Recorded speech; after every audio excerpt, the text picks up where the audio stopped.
So good day po ma'am. So we are the group 1. Our report it's all about purpose and scope of application. So by the way, my name is Munzire Abdullah. So I am the one of members in group 1. So purpose. Purpose of conduct crime scene investigation. Crime scene investigation is one of the most critical stage of any criminal investigation. So sinasabi dito na yung crime scene investigation is yan po yung pinaka-critical stage of criminal investigation. Kasi lahat po ng meron sa crime scene investigation is sensitive. Kailangan ingatan. So, the initial action taken at crime scene by the first respondent. So, who is the first respondent? So, our first respondent, which is the PNP unit.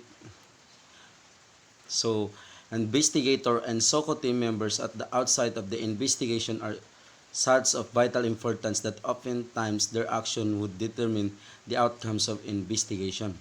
So, yung yung investigators or yung investigator in charge and SOCO team members is very important. Sila yung pinaka-importante sa crime scene investigation. So, bago po papasok ang investigation in charge or yung SOCO team is maghihintay po sila ng tawag ng first respondent, which is the PNP unit. So, tatawag po sila bago sila makakapasok sa crime scene. So, yung first respondent po natin is yung PNP unit. So, sila po yung magsisecure ng area, which, alimbawa sa crime scene, sila po yung magsisecure ng area, lalagyan po nila ng police corner. Or, hindi ko po maalala kung anong tawag yun. Basta police cruise. So, yung corner po na yellow. So, yun po ang trabaho ng first respondent. Kapag totally patay na po yung crime scene. Pag patay po yung victim at confirm na patay na po yung victim, so proceed na po sila, lalagyan nila ng corner. Pero pag still alive, pwede nilang dalhin sa hospital. Tapos while nila po dadalhin sa hospital is tatanong po sila para makakuha ng information sa mga nangyari. Kasi still alive po yan eh. Pero pag patay is, so magpa-final sila ng police coroner at magkakandak ng investigation. So lahat po ng evidence is very confidential. Dapat po walang magalaw. Wala pong makakapasok sa corner kasi napaka-importante po yung mga evidence. However, while CSI, which is the investigation, is the most important stage of investigation. So yung CSI yung important stage of investigation in terms of collecting vital forensic evidence, information. This initial stage is also often the most chaotic and therefore prone to errors. So yung investigation po is kailangan totally perfect po sila sa pag-iimbestiga kasi sila po yung pinaka-importante para mabigyan o ma-determine kung anong ba ang pinagmula ng pangyayari. Tapos lahat po ng evidence is ikikip nila ng maayos para maging documentation po nila. Case review of major cases conducted by the DIDM through the FJAS program have revealed that one of the major sources of confusion in the crime scene is the unclear delineation of function of the first respondent. So, investigation on case, yung IOC. In the scene of the crime operation, team of PNP Crime Laboratory. So, halimbawa, lahat po ng evidence is halimbawa pag may na-found po na mga evidence like yung mga baril, knife, or lahat ng ginamit na naiwan doon, pwede nilang i-found at dalhin sa crime laboratory para maimbestigan, para makuha yung mga fingerprint.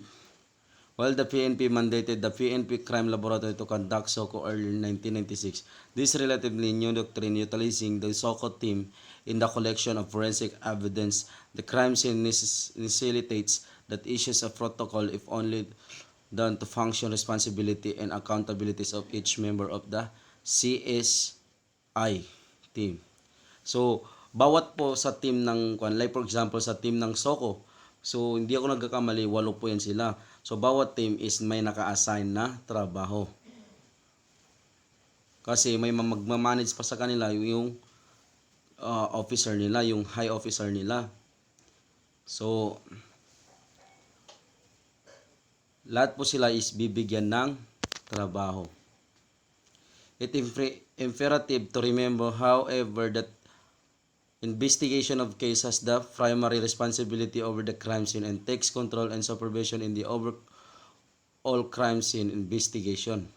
So, gaya ng sabi ko, lahat naman siguro ng mga ating service of country or yung lingkod bayan, so lahat po sila is nagpi-prevent ng crime.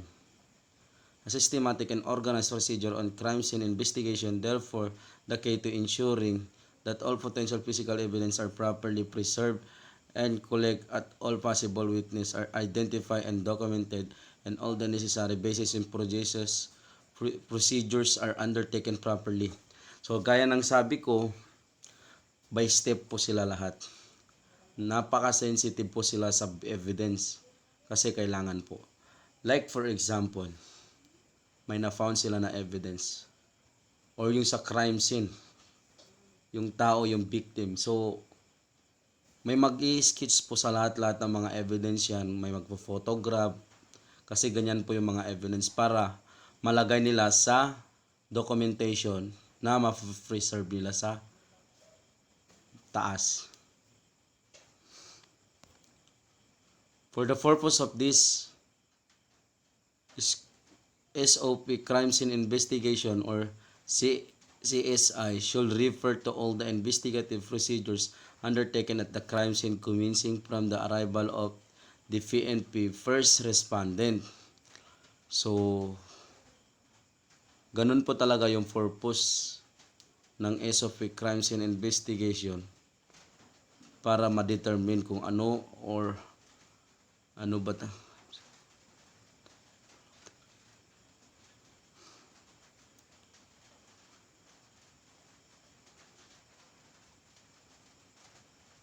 So,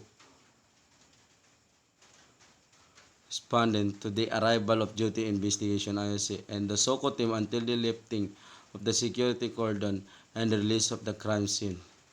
So, bago nila i-release yung crime scene is matatapos muna nila yung kanilang trabaho bago nila i-release yung crime scene. Halimbawa, sa crime scene nandun yung pamilya.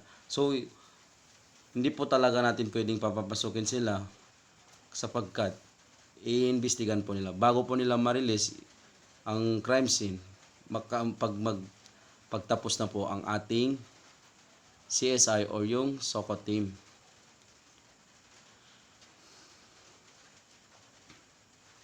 So, ito po yung mga purpose. A, to define and delineate the function and responsibilities of the first respondent and investigation of case and the SOCO team in the conduct of crime scene investigation. So, yun po yung mga purpose nila. So, number B, to establish the harmonize the sequence of activities that should be conducted at the crime scene and identify accountabilities of each responsible and PNP personnel team. C, to set the standard forms and should be required to be accomplished by the FR SOCO team and IOC will become integral part of the case folder.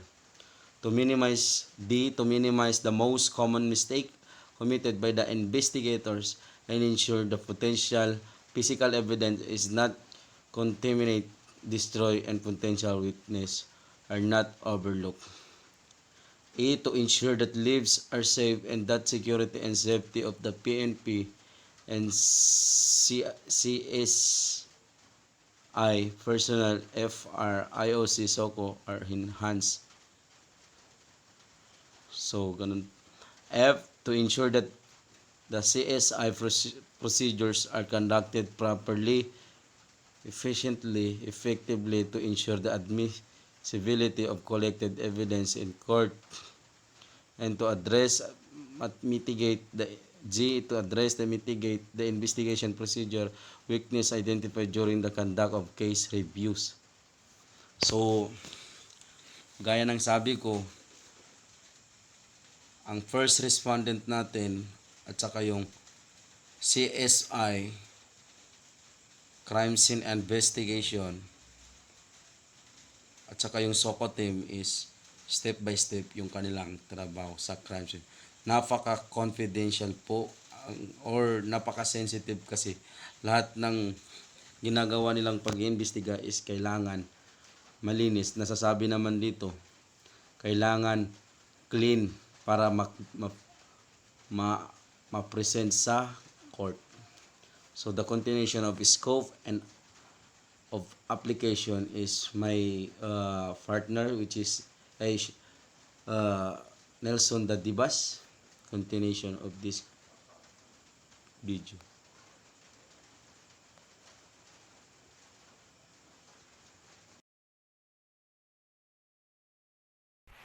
Good day, ma'am. My report is all about the scope of application.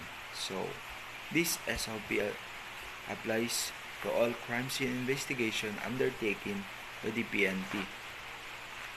So, it applies o ginagamit ito sa lahat ng crime scene investigation at ito ay sinasagawa ng PNP and provides the procedure to be observed by the FR, IOC, and SOCO team, as well as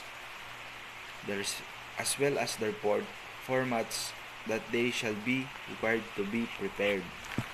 So,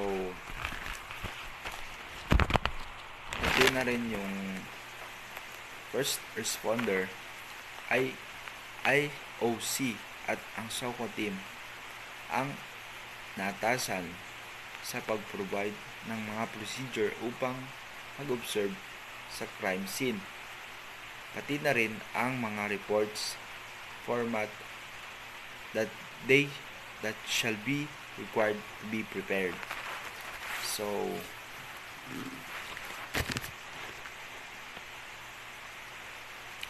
this procedure shall likewise be observed with the Special Investigation Task Group or SITG.